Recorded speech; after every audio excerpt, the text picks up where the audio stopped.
नमस्कार मित्रांनो, आज आपण पाहूया इतिहास इयत्ता 7वी पाठ 8वा आदर्श राज्यकर्ता. स्वराज्य स्थापनेपूर्वी महाराष्ट्रावर आदिलशाही, सिद्धी, पोर्तुगीज आणि मुघल या सत्तांचे वर्चस्व होते. या सत्तांविरुद्ध शिवाजी महाराजांनी संघर्ष केला. तो सर्व प्रकारच्या प्रतिकूल परिस्थितीस सामोरे गेले आणि त्यांनी स्वतंत्र आणि सार्वभौम असे स्वराज्य स्थापन केले. या स्वराज्याच्या कारभाराची व्यवस्था लावून दिली. स्वराज्याचे सुराज्य केले. महाराजांनी आपल्या कर्तृत्वाने नूतन सृष्टीच निर्माण केली होती. स्वराज्य स्थापनेसाठीचा संघर्ष करताना महाराज स्वतः अनेक मोठ्या धोक्यांना सामोरे गेले. अफजलखान भेटीचा प्रसंग, पन्हाळ्याचा वेढा, शाहिस्तेखानावरील छापा, आग्र्यातून करून घेतलेली सुटका हे सर्व प्रसंग मोठ्या जोखमीचे होते आणि त्यांनी या सर्व प्रसंगावर यशस्वी मात केली. त्यातून ते सुखरूपपणे बाहेर पडले. हे काही एवढं सोपं नव्हतं स्वराज्य स्थापन करणे, परत स्वराज्याचा कारभार चालवणे, पण महाराजांनी कितीतरी संकटाला सामोरे जाऊन हे सगळं केलेलं आहे. स्वराज्य स्थापनेपूर्वी महाराष्ट्रावर काय होतं? आदिलशाही, सिद्धी, पोर्तुगीज आणि मुघल या सर्व सत्तांचे वर्चस्व होते. या सत्तांविरुद्ध शिवाजी महाराजांनी संघर्ष केला. ते सर्व प्रकारच्या प्रतिकूल परिस्थितीस सामोरे गेले. त्यांनी स्वतंत्र आणि सार्वभौम असे स्वराज्य स्थापन केले. या स्वराज्याच्या कारभाराची व्यवस्था लावून दिली. स्वराज्याचे त्यांनी काय केलं? सुराज्य केले. महाराजांनी आपल्या कर्तृत्वाने नूतन सृष्टीच निर्माण केली होती. महाराजांचं कर्तृत्व एवढं महान होतं की जणू काही नवीन सृष्टीच त्यांनी निर्माण केली होती. स्वराज्य स्थापनेसाठीचा संघर्ष करताना महाराज स्वतः अनेक मोठ्या धोक्यांना सामोरे गेले. अफजलखान भेटीचा प्रसंग, पन्हाळ्याचा वेढा, शाहिस्तेखानावरील छापा, आग्र्यातून करून घेतलेली सुटका हे सर्व प्रसंग कसे होते? मोठ्या जोखमीचे होते. त्यांनी या सर्व प्रसंगावर यशस्वी मात केली आणि त्यातून ते सुखरूपपणे बाहेर पडले. एवढे प्रयत्न, एवढे कष्ट महाराजांनी केलेले, त्यातून त्यांना कितीतरी, असं नाही की त्यांना काही संकट आली नाही, त्यांना खूप संकट आले. सर्व संकटांवरती मात करून त्यांनी स्वराज्याची स्थापना केली होती. आता विचार करामध्ये, जीवाला जीव देणारे सहकारी असल्याने शिवाजी महाराज स्वराज्य उभे करू शकले. मैत्रीचे महत्त्व सांगणाऱ्या विविध भाषांमधील म्हणी, वाप्रचार शोधा. उदाहरणार्थ, friend in need is a friend in deed. जीवाला जीव देणारे सहकारी म्हणजे त्यांचे, महाराजांचे जे मित्र होते, सहकारी होते, त्यांनी महाराजांना खूप मदत केली. त्यामुळे महाराज काय स्वराज्य उभी करू शकले. तर आपल्या जे मैत्रीचे महत्त्व सांगणाऱ्या विविध भाषांमधील म्हणी आणि वाप्रचार शोधा. मैत्रीचे महत्त्व सांगणारे आहेत असे बरेच काही म्हणी आहेत, वाप्रचार शोधा आणि त्याची काय करा, संग्रह करा असं सांगितलं आहे त्यांनी. मग त्यांनी एक उदाहरण दिले, अ friend in need is a friend in deed. म्हणजे संकटात उपयोगी पडतो तोच खरा मित्र, असा याचा अर्थ आहे. अशा प्रकारच्या म्हणी तुम्हाला शोधायला सांगितल्या आहेत. त्याचा शोध घ्या, भेटतील तुम्हाला. आता संघटन चातुर्य पाहूया. स्वराज्य कार्यासाठी महाराजांनी आपल्या सभोवतालच्या लोकांना प्रेरित केले. त्यांच्याकडे विलक्षण संघटन चातुर्य होते. त्या चातुर्याच्या जोरावरच त्यांनी आपल्या भोवती शूर आणि जीवास जीव देणारे लोक गोळा केले. स्वराज्याच्या कार्यात त्यांच्या या सहकार्यांनी आपल्या प्राणांची पर्वा न करता आपले कर्तव्य पार पाडले. अफजलखान भेटीच्या प्रसंगी अत्यंत धोक्याच्या क्षणी बडा सय्यद यास ठार करणारा जिवा महाला, पन्हाळगडच्या वेढा ओलांडून जाताना शिवाजी महाराजांच्या भूमिकेत वावरणारा शिवा काशीत आणि महाराज विशाळगडाकडे जात असताना त्यांचा पाठलाग करणाऱ्या शत्रूची वाट रोखून धरणारा बाजीप्रभू देशपांडे, पुरंदरचा किल्ला लढवणारा मुरारबाजी देशपांडे, सिंहगड जिंकण्यासाठी धारातीर्थी पडलेला तानाजी मालुसरे, महाराजांच्या आग्र्याहून सुटकेप्रसंगी मोठी जोखीम पत्करणारे हिरोजी फर्जंद आणि मधारी मेहतर अशी अनेक उदाहरणे स्वराज्य उभारणीच्या कार्यात आढळतात. महाराज आपल्या सहकार्यांची काळजी घेत असत. उदाहरणार्थ, स्वराज्य स्थापनेच्या कार्यात कान्होजी जेधे हे त्यांच्याबरोबर आरंभापासून होते. उतारवयी ते आजारी पडले. त्यावेळी महाराजांनी त्यांना औषधोपचारात कोणत्याही प्रकारची हयगय करू नये असे सांगितले. महाराजांचा हा गुण घेण्यासारखा आहे, संघटन चातुर्य. स्वराज्य कार्यासाठी महाराजांनी काय केलं? आपल्या सभोवतालच्या लोकांना प्रेरित केले. स्वराज्य स्थापन व्हावे अशी महाराजांची इच्छा होती. मग त्यासाठी सर्वांची मदत असल्याशिवाय ते होणं शक्य नव्हते. म्हणून आपल्या सभोवतालचे जे लोक आहेत त्यांना महाराजांनी प्रेरित केलं स्वराज्याच्या कार्यासाठी. मग त्यांच्याकडे विलक्षण संघटन चातुर्य होते, म्हणजे सर्वांना एक करण्याचे असे चातुर्य होते महाराजांकडे, संघटन चातुर्य होते. मग त्या चातुर्याच्या जोरावरती त्यांनी काय केले, आपल्या भोवती शूर आणि जीवास जीव देणारे लोक आहेत ते गोळा केले. स्वराज्याच्या कार्यात त्यांच्या या सहकाऱ्यांची आपल्या प्राणांची पर्वा न करता आपले कर्तव्य पार पाडले. ह्या सहकार्याने काय केलं, स्वतःची प्राणांचीही पर्वा केली नाही, प्रसंगी बलिदानही दिले आणि आपले कर्तव्य पार पाडले. आपल्याला माहीतच आहे, अफजल खान भेटीचा प्रसंग माहीत आहे. त्यावेळी धोक्याच्या क्षणी बडा सय्यद यास ठार करणारा कोण होता, जिवा महाला. पन्हाळगडचा वेढा ओलांडून जाताना शिवाजी महाराजांच्या भूमिकेत वावरणारा कोण होता, तो शिवा काशीद. त्याने स्वतःचे प्राणाचे बलिदान दिले होते. आणि महाराज जेव्हा विशाळगडाकडे जात असताना त्यांचा पाठलाग करणाऱ्या शत्रूची वाट रोखून धरणारा बाजीप्रभू देशपांडे, आपण हे सर्व पाठीमागच्या पाठामध्ये पाहिलेले आहे. पुरंदरचा किल्ला लढवणारा मोरारबाजी देशपांडे, सिंहगड जिंकण्यासाठी धारातीर्थी पडलेला तानाजी मालुसरे आणि महाराजांच्या आग्र्याहून सुटकेस प्रसंगी मोठी जोखीम पत्करणारे कोणते, हिरोजी फर्जंद आणि मदारी मेहतर. अशी अनेक उदाहरणे स्वराज्य उभारणीच्या कार्यात आढळतात. महाराज आपल्या सहकाऱ्यांची काळजी घेत असत. ती लोक एवढी जीवास जीव देणारे होते, पण महाराजसुद्धा काय करायचे, त्यांची खूप काळजी घेत असते. त्यांचं एक उदाहरण दिलं आहे. स्वराज्य स्थापनेच्या कार्यात कान्होजी जेदे हे महाराजांच्या बरोबर कसं सुरुवातीपासून होते, म्हणजे जेव्हा महाराजांनी स्वराज्य स्थापन करायचे ठरवले तेव्हापासून कान्होजी जेदे त्यांच्याबरोबर ते होते. परंतु उतारवयी म्हणजे जेव्हा म्हातारपणी ते आजारी पडले तेव्हा महाराजांनी काय केलं, त्यांच्या औषधोपचारात कोणत्याही प्रकारची हयगय करू नये असे सांगितले. म्हणजे महाराजांनी त्यांची काळजी घेतली. आता ते उतारवयात झालेत म्हणून असं नाही की त्यांना सोडून दिलं, तर त्यांची काळजी घेत राहिले. असं होतं महाराजांचं संघटन चातुर्य. आता बघा रयतेची काळजी. स्वराज्य स्थापनेच्या कार्यात महाराजांचा शत्रूशी संघर्ष चाललेलाच होता. शत्रूंच्या स्वाऱ्यामुळे प्रजा त्रस्त होत असे. अशावेळी रयतेची जास्तीत जास्त काळजी घेण्याचा महाराजांचा प्रयत्न असे. शाहिस्तेखानाच्या स्वारीच्या वेळी महाराजांनी रोहिड खोऱ्याच्या देशमुखास रयतेसंबंधी आपले कर्तव्य पार पाडण्याविषयी ताकीद दिली.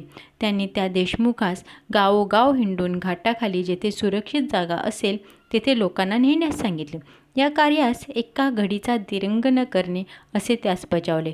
पुढे महाराजांनी त्याला पुढीलप्रमाणे सक्त ताकीद दिली. जर रयतेची अशी काळजी घेतली नाही तर मुघल सैन्य येईल, लोकांना कैद करेल आणि त्याचे पाप तुमच्या माथी बसेल. आपल्या सैनिकांकडून रयतेला त्रास होऊ नये अशी काळजी महाराज घेत असत. रयतेची काळजीमध्ये बघा, स्वराज्य स्थापनेच्या कार्यात महाराजांचा शत्रूशी संघर्ष चाललेला होता. म्हणजे स्वराज्य स्थापनेचा जो काळ होता त्यावेळी महाराजांना अनेक शत्रूंशी सामना करावा लागत होता.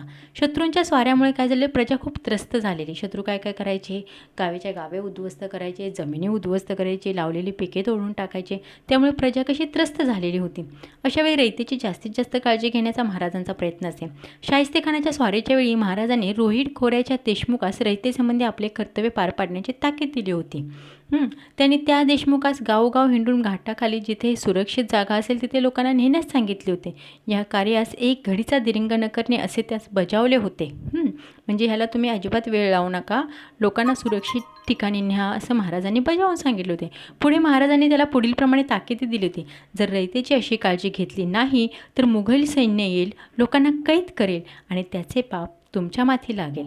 तुम्हाला जर रयतेची काळजी घ्यायचं काम दिलं आहे तर तुम्ही ते करा. जर तुम्ही घेतलं नाही काळजी तर काय होईल, मुघल सैन्य येईल, आपल्या लोकांना कैद करेल आणि त्याचं पाप तुमच्या माथी बसेल, कारण ते काम तुम्हाला दिले आहे. आपल्या सैनिकांकडून रयतेला त्रास होऊ नये अशी काळजी महाराज घेत असत. आता बघा लष्करविषयक धोरण. महाराजांच्या लष्कराची शिस्त कशी होती, कडक होती. सैन्यास वेळच्या वेळी वेतन दिले जावे याबाबतीत त्यांचा कटाक्ष होता. त्यांनी सैनिकांना वेतन रोख रकमेत देण्याची व्यवस्था केली. मध्ययुगीन भारतात ठिकठिकाणच्या राजवटींमध्ये आणि इतरत्र सैनिकांना रोख वेतनाऐवजी जहागीर देण्याची पद्धत होती. महाराजांनी ही पद्धत रद्द केली. त्यांच्या मोहिमा जेव्हा शत्रूच्या प्रदेशात जात तेव्हा सैनिकास जे काही मिळेल ते सर्व सरकारात जमा करण्यासंबंधी लष्करास ताकीद होती. मोहिमेमध्ये पराक्रम केल्याबद्दल सैनिकांचा मानसन्मान केला जात असे. लढाईत जे सैनिक मृत्यू पावत त्यांच्या कुटुंबियांच्या उदरनिर्वाहाची काळजी घेत असत, जखमी सैनिकांचीही काळजी घेत असत. लढाईत शरण आलेल्या किंवा कैद झालेल्या शत्रू सैनिकांना ते चांगली वागणूक देत असत. महाराजांचं लष्करी विषयी कसं धोरण होतं ते पहा. महाराजांच्या लष्करात कशी शिस्त कडक होती. सैन्यास वेळच्या वेळी वेतन दिले जावे, म्हणजे जी वेळ ठरली असेल त्यावेळी सैन्यास वेतन द्यायचं, याबाबत त्यांचा कटाक्ष होता. त्यांना सैनिकांना वेतन रोख रकमेत देण्याची व्यवस्था त्यांनी केली होती. मध्ययुगीन भारतात कसं होतं, ठिकठिकाणच्या राजवटीमध्ये आणि इतर सैनिकांना कसं होतं, रोख वेतनाऐवजी जहागीर देण्याची पद्धत होती. जहागीर म्हणजे आपण पाहिले आहे, एखादा मुलूक द्यायचा आणि त्याच्यातून सारा गोळा करण्याचा त्यांना हक्क द्यायचा, असं होती ती जहागीर. पण महाराजांनी तसं नाही केलं. महाराजांनी काय केलं, रोख रक्कम देण्यास सुरुवात केली. महाराजांनी ही पद्धत रद्द केली, जहागीर द्यायची. त्यांच्या मोहिमा जेव्हा शत्रूच्या प्रदेशात जायच्या तेव्हा सैनिकास जे काही मिळेल, शत्रूच्या प्रदेशात जेव्हा जायचे मग सैनिकांना जे काही मिळेल ते काय करायचं, त्यांनी सरकारात जमा करायचं, असं लष्करात ताकीद होती. मोहिमेमध्ये पराक्रम केल्याबद्दल सैनिकांना काय द्यायचं, मानसन्मान केला जात असे. लढाईत जे सैनिक मृत्यू पावत त्यांच्या कुटुंबियांच्या उदरनिर्वाहाची काळजी घेतली जायची. जखमी सैनिकांची ही काळजी घेत असत. लढाईत शरण आलेल्या किंवा कैद झालेल्या शत्रूंना ते चांगली वागणूक देत असत. बघा, शत्रूंचे जरी सैनिक असतील तरीसुद्धा महाराज त्यांना चांगली वागणूक देत असत. कारण नाहीतर काही काही ठिकाणी कसं असायचं, मुघल वगैरे काय करायचं, शत्रूंचे सैनिक सापडले की त्यांना मारून टाकायचे. पण महाराज तसं करत नव्हते, त्यांना चांगली वागणूक द्यायचे ते. माहीत आहे का तुम्हाला, मध्ये पहा, पीक लावणी, संचनी, उगवणीच्या काळात युद्धाला तोंड फुटले तर शेतकऱ्यांच्या दैन्याला काही पारावर राहत नसे. सैन्याच्या हालचाली पेरणीच्या कामात आड तर येतच, पण सैनिक उभी पिकेही काही वेळा कापून नेत अथवा नष्ट करत, शेतकऱ्यांची घरे लुटत आपल्या सैनिकांना अशा कृत्यापासून परावृत्त करावे असे आदेश महाराजांनी अधिकाऱ्यांना दिले होते. या संदर्भात 1674 छत्रपती शिवाजी महाराजांनी आपल्या लष्करी अधिकाऱ्यांना उद्देशून लिहिलेले पत्र फार मोलाचे आहे. महाराजांनी लष्कराच्या शिस्तीसंबंधी किती बारकाईने विचार केला होता त्याची कल्पना यावरून येते. पीक लावणी, संचनी, उगवणीच्या काळात युद्धाला तोंड फुटले तर शेतकऱ्यांच्या दैन्याला काही पारावर राहत नसे. म्हणजे आता त्यावेळी खूप कष्ट शेतामध्ये करावे लागायचे. पीक लावायचं, त्यांची संचनी करायची आणि नेमकं उगवतीचा काळ आला की नेमकं युद्ध व्हायचं. मग त्यामुळे काय व्हायचं, शेतकऱ्यांची खूप हाल व्हायचे. शेतकऱ्यांच्या दैन्याला काही पारावर राहत नसे. सैन्याच्या हालचाली पेरणीच्या कामात आड येत तर येतच, पण सैनिक उभी पिकेही काही वेळा कापून नेत असत. मग सैनिक काय करायचे, ते तयार झालेली पिकं, काढायला आलेली पिकंसुद्धा कापून नेत असत किंवा नष्ट करत असत. मग शेतकऱ्यांची घरे लुटत, शेतकऱ्यांना लुटत असत. ते काही थोडाफार पैसा अडका असेल ते सगळं लुटून नेत असत. आपल्या सैनिकांना अशी कृत्यापासून परावृत्त करावे असे आदेश महाराजांनी अधिकाऱ्यांना दिले होते. या संदर्भात त्यांनी काय केलेलं, 1674 छत्रपती शिवाजी महाराजांनी लष्करी अधिकाऱ्यांना उद्देशून एक पत्र लिहिलं होतं. महाराजांनी लष्कराच्या शिस्तीसंबंधी किती बारकाईने विचार केला होता ते पाहूया आपण या पत्रावरून. विलातीस तसवीस देऊ लागाल, ऐशास लोका जाती, कोणी कुणब्याचे दाणे आणील, कोणी भाकर, कोणी गवत, कोणी फाटे, कोणी भाजी, कोणी पाले असे करू लागलेत. म्हणजे जी कुणबी घर धरून जीव मात्र घेऊन राहिले आहेत तेही जाऊ लागतील. कित्येक उपाशी मरायला लागतील. म्हणजे त्याला ऐसे होईल की मोगल मुलखात आले त्याहूनही अधिक तुम्ही ऐसा तळतळाट होईल. म्हणजे त्यांचं म्हणणं आहे की मुघल लोक कसे शेतकऱ्यांना त्रास द्यायची, त्यांची पिकं तोडून न्यायची, त्यांची घरे लुटत असत, तसं तुम्ही काहीही करायचं नाही. नाहीतर मग शेतकऱ्याला वाटेल की मुघलांसारखेच ही लोक पण वागत आहेत असं. म्हणून त्यांनी लष्करी अधिकाऱ्यांना या पत्रावरून ताकीद दिली होती की तुम्ही असं वागू नका. मग तुमच्यात आणि मुघल सैन्यात फरकच काय राहील. विलातीस तसवीस देऊ लागाल, ऐशास लोका जाती, कोणी कुणब्याचे दाणे आणील, कोणी भाकर, कोणी गवत, कोणी फाटे, कोणी भाजी, कोणी पाले ऐसे करू लागलेत. म्हणजे जी कुणबी घर धरून जीव मात्र घेऊन राहिले आहेत तेही जाऊ लागतील. कित्येक उपाशी मरायला लागतील. म्हणजे त्याला ऐसे होईल की मोगल मुलखात आले त्याहूनही अधिक तुम्ही ऐसा तळतळाट होईल, असं पत्र त्यांनी लिहिले होते. म्हणजे त्यांना किती शेतकऱ्यांची काळजी होती, प्रजेची काळजी होती या पत्रावरून आपल्याला दिसतं. सहिष्णू वर्तन. महाराजांना ज्या सत्तांबरोबर संघर्ष करावा लागला त्यांच्यापैकी आदिलशाह, मुघल, सिद्दी या सत्ता इस्लामी होत्या. मात्र त्यांच्याशी संघर्ष करताना महाराजांनी स्वराज्यातील मुसलमानांना आपले प्रजाजन मानले. अफजल खानाच्या भेटीच्या वेळी महाराजांच्या सैन्यात सिद्दी इब्राहिम हा विश्वासू सेवक होता. सिद्दी हिलाल हा महाराजांच्या सैन्यातील सरदार होता. स्वराज्याच्या आरमारात दौलत खान हा महत्त्वाचा अधिकारी होता. महाराजांचे धार्मिक धोरण सहिष्णू होते. शत्रूकडून एखादा प्रदेश जिंकून घेतला असता तेथील मुस्लिम धर्मस्थळांना आधीपासून प्राप्त असलेल्या सोयी सवलती ते तशाच चालू ठेवत. त्यांच्या सहिष्णू धार्मिक धोरणाबद्दल समकालीन इतिहासकार खाफी खान लिहितो, शिवाजीने आपल्या सैनिकांसाठी असा सक्त नियम केला होता की मोहिमेवर असताना मशिदीला धक्का लावू नये. कुराणची एखादी प्रत हाती पडल्यास तिला पूज्यभाव दाखवून ती मुसलमान व्यक्तीच्या स्वाधीन करावी. महाराजांचे सहिष्णू वर्तन इथे आपण पाहूया. महाराजांनी कसं केलं? महाराजांना ज्या ज्या सत्तांबरोबर संघर्ष करावा लागला आपण पाहिलेच आहे. त्यांच्यापैकी आदिलशाह, मुघल आणि सिद्धी या सर्व कशा इस्लामी सत्ता होत्या. पण मात्र त्यांच्याशी संघर्ष करताना महाराजांनी स्वराज्यातील मुसलमानांना आपले प्रजाजन मानले. जरी आपण इस्लामांशी संघर्ष करत आहोत तरी आपल्याकडचे जे आहेत इस्लामी त्यांना महाराजांनी काय केलं? मुसलमान जे आहेत त्यांना प्रजाजनच मानले. मग महाराजांच्या बदरीसुद्धा असे लोक होते. अफजल खानाच्या भेटीच्या वेळी महाराजांच्या सैन्यात सिद्दी इब्राहिम नावाचा हा मुसलमानच होता, परंतु तो त्या महाराजांचा विश्वासू सेवक होता. सिद्दी हिलाल हा महाराजांच्या सैन्यातील सरदार होता. स्वराज्याच्या आरमारात दौलत खान हा महाराजांचा अधिकारी होता. बघा, हे सगळे मुसलमानच होते, परंतु महाराजांच्या पदरी हे सगळे सेवक होते. मग महाराजांनी असं नाही केलं की हा मुसलमानाचा आहे म्हणून त्याच्यावरती विश्वास ठेवायचा, असं नाही. महाराजांनी त्यांना आपल्या दरबारात ठेवून घेतलं होतं. महाराजांचे धार्मिक धोरण कसं होतं? संयुष्ण होतं. शत्रूकडून एखादा प्रदेश जिंकून घेतला असता तेथील मुस्लिम धर्मस्थळांना आधीपासून प्राप्त असलेल्या सोयीसवलती ते तशाच चालू ठेवत. समजा आता हे जे इस्लामी होते यांच्याकडून एखादा प्रदेश जिंकून घेतला, तर जिंकून घेतल्यानंतर तिथले जे धर्मस्थळं होती मुसलमानांची त्यांना ज्या सोयीसवलती चालू आहेत तशाच महाराज चालू ठेवत. की असं नाही की महाराजांच्या हातात आलं म्हणून त्या सगळं सोयीसवलती ते काढून घेतात, असं ते करत नव्हते. त्यांच्या संयुष्ण धोरणाबद्दल समकालीन इतिहासकार खाफी खान हा इस्लामीच होता इतिहासकार. तरी तो महाराजांविषयी काय म्हणतो बघा, शिवाजीने आपल्या सैनिकांसाठी असा सक्त नियम केला होता की मोहिमेवर असताना मशिदीला धक्का लावू नये. म्हणजे एखादी मोहीम चालू असेल तर मशिदीला धक्का लावू नये किंवा म्हणजे मशिदी पाडायच्या असलं काम करायचं नाही. मशिदीला धक्का लावू नये. कुराणची एखादी प्रत हाती पडल्यास तिला पूज्यभाव दाखवून ती मुसलमान व्यक्तीच्या स्वाधीन करावी. हा स्वतः खाफी खान जो इस्लामी इतिहासकार होता त्याने महाराजांविषयी असे इतके चांगले उद्गार काढले आहेत.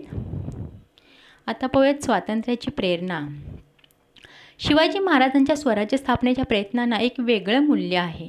ते मूल्य स्वातंत्र्याचे आहे. दुसऱ्या कोणत्याही सत्तेचे वर्चस्व न मानता आपले स्वातंत्र्य आणि सार्वभौम अस्तित्व ठेवणे हा हेतू त्यामागचा आहे. परकीय आणि अन्यायी सत्तांच्या विरोधात संघर्ष करताना महाराजांनी इतरांनाही स्वातंत्र्याची प्रेरणा दिली. मुघलांच्या सेवेत असलेल्या छत्रसाल जेव्हा महाराजांना भेटला तेव्हा त्यांनी त्यास बुंदेलखंडात स्वतंत्र राज्य निर्माण करण्याची प्रेरणा दिली. स्वातंत्र्याची प्रेरणामध्ये पहा, शिवाजी महाराजांनी स्वराज्य स्थापनेच्या प्रयत्नांना एक वेगळं मूल्य आहे. शिवाजी महाराजांचे जे स्वराज्य स्थापनेचे प्रयत्न होते त्याला एक वेगळं मूल्य आहे. ते मूल्य म्हणजे काय? स्वातंत्र्याचे आहे.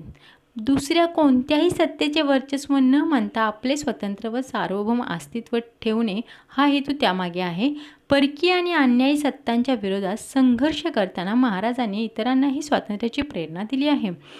मुघलांच्या सेवेत असलेल्या छत्रसाल जेव्हा महाराजांना भेटला तेव्हा त्यांनी त्यास बुंदेलखंडात स्वतंत्र राज्य निर्माण करण्याची प्रेरणा दिली. बघा, महाराजांची स्वातंत्र्याची प्रेरणा कशी होती ती. महाराजांच्या कार्याची थोरवी. महाराजांनी अनेक शत्रूंशी संघर्ष करत करत स्वराज्याची स्थापना केली. ही कृतीच त्यांचे युगप्रवर्तकत्व सिद्ध करते. परंतु या कृतीखेरीज त्यांच्या व्यक्तिमत्वामध्ये इतरही अनेक सद्गुणांचा समुच्चय आढळतो. महाराजांनी काय केलं? अनेक शत्रूंशी संघर्ष केला, आपण पाहिलंच आहे. तरीही त्यांनी स्वराज्याची स्थापना केली आणि ही कृतीच त्यांचे कसे युगप्रवर्तकत्व सिद्ध करते. परंतु या कृतीखेरीजच त्यांच्या व्यक्तिमत्वामध्ये इतरही अनेक सद्गुणांचा समुच्चय आढळतो. महाराज अत्यंत बुद्धिमान होते. त्यांनी अनेक विद्या आत्मसात केल्या होत्या. त्यांना अनेक भाषा आणि लिपी अवगत होत्या. आईवडिलांनी केलेले स्वराज्य स्थापनेचे आणि नैतिकतेचे संस्कार त्यांच्या मनात खोल रुजलेले होते. त्यांच्या व्यक्तिमत्वात चरित्र आणि सामर्थ्य, शील आणि पराक्रम यांचा समन्वय झाला होता. त्यांच्याकडे नेतृत्व, व्यवस्थापन, द्रष्टेपणा, राजकीय मुत्सद्देगिरी, मुलकी आणि लष्करी प्रशासनाविषयीचे प्रभावी धोरण, सत्य आणि न्याय यावरील निष्ठा, सर्वांना समान वागणूक देण्याची वृत्ती, भावी गोष्टींचा आराखडा तयार ठेवण्याचे नियोजन, नियोजित प्रकल्प तडीला नेण्याचे कौशल्य, संकटात खचून न जाता उफाळून येण्याचा निर्धार आणि सदैव जागृत राहण्याचा सावधपणा इत्यादी प्रकारचे असंख्य गुण होते. बघितलं, महाराजांच्याकडे इतके चांगले चांगले गुण होते. त्याची लिस्टच केवढी मोठी आहे. तुम्ही बघा, याच्यातील बरेच असे गुण घेण्यासारखे आहेत. स्त्रियांच्या बाबतीत कोणी अनुचित वर्तन केले तर तसे करणाऱ्यास ते कठोर शिक्षा करत. प्रजेतील शेतकरी, कारागीर, सैनिक, व्यापारी अशा सर्व घटकांची ते काळजी घेत. स्वधर्मातील व्यक्तीप्रमाणेच परधर्मातील व्यक्तीविषयी भेदभाव न करता आदर बाळगत. परधर्मात केलेल्या व्यक्तींना परत स्वधर्मात घेण्याला ज्या काळात विरोध होता त्या काळात त्यांनी अशा व्यक्तींना परत स्वधर्मात घेतले. प्रसंगी त्यांच्याशी स्वतःचे नाते जोडले. समुद्र पर्यटनास धार्मिक कारणावरून विरोध होता त्या काळात त्यांनी सिंधुदुर्गसारखे जलदुर्ग बांधले आणि आरमाराची निर्मिती केली. समुद्रावरून होणाऱ्या बाह्य आक्रमणांची दखल घेऊन त्यावरचा उपाय त्यांनी तयार ठेवला होता, असा याचा अर्थ होतो. ते राज्याभिषेकाद्वारे स्वराज्याचे अधिकृत राजे बनले. त्यांनी एका राज्याभिषेकानंतर धार्मिकदृष्ट्या वेगळ्या प्रकारचा दुसरा राज्याभिषेक करून घेतला. त्यांच्या या सर्व कृती त्यांचे धार्मिक क्षेत्रातील क्रांतिकारकत्व दर्शवणाऱ्या आहेत. स्त्रियांच्या बाबतीत कोणी अनुचित वर्तन केले तर तसे करणाऱ्यास महाराज कठोर शिक्षा करत असत. म्हणजे त्यांनी आपल्या प्रजेमधील स्त्रिया कशा सुरक्षित राहाव्यात असं महाराजांना वाटायचं आणि कोणी गैरप्रकार केला त्यांच्याबद्दल तर महाराज त्याला काय करायचे, कठोर शिक्षा करायचे. प्रजेतील शेतकरी, कारागीर, सैनिक, व्यापारी अशा सर्व घटकांची ते काळजी घेत असत. स्वधर्मातील व्यक्तीप्रमाणेच ते परधर्मातील व्यक्तींविषयीही भेदभाव न करता आदर बाळगत. परधर्मात गेलेल्या व्यक्तींना परत स्वधर्मात घेण्याला त्या काळात विरोध होता. दुसऱ्या धर्मात गेलेल्या व्यक्ती परत आपल्या धर्मात येऊ शकत नव्हत्या, त्यावेळी काळी विरोध होता. मग त्या काळात त्यांनी अशा व्यक्तींना परत स्वधर्मात घेतले. प्रसंगी त्यांच्याशी स्वतःचे नाते जोडले. समुद्र पर्यटनास धार्मिक कारणावरून विरोध होता त्या काळात त्यांनी सिंधुदुर्गसारखे जलदुर्ग बांधले आणि आरमाराची निर्मिती केली. समुद्रावरून होणाऱ्या बाह्य आक्रमणांची दखल घेऊन त्यावरचा उपाय त्यांनी तयार ठेवला होता, असा याचा अर्थ होता. ते राज्याभिषेकाद्वारे स्वराज्याचे अधिकृत राजे बनले. त्यांनी एका राज्याभिषेकानंतर धार्मिकदृष्ट्या वेगळ्या प्रकारचा दुसरा राज्याभिषेक करून घेतला. त्यांच्या या सर्व कृती त्यांचे धार्मिक क्षेत्रातील क्रांतिकारकत्व दर्शवणाऱ्या आहेत. स्वराज्यावर जेव्हा जीवघेणी संकटे येत तेव्हा सहकार्याऐवजी वा त्यांच्यासह ते स्वतः त्या संकटांना भिडत. त्यामुळे त्यांचे सहकारीही स्वराज्यासाठी प्राण अर्पण करायला सिद्ध असत. अर्थात केवळ अशा मोठ्या संकटांना धैर्याने आणि निर्भयपणाने सामोरे जाणे एवढेच त्यांचे मोठेपण नव्हते. त्यांना आपल्या स्वराज्याला नैतिकतेचा आणि गुणवत्तेचा आधार द्यायचा होता.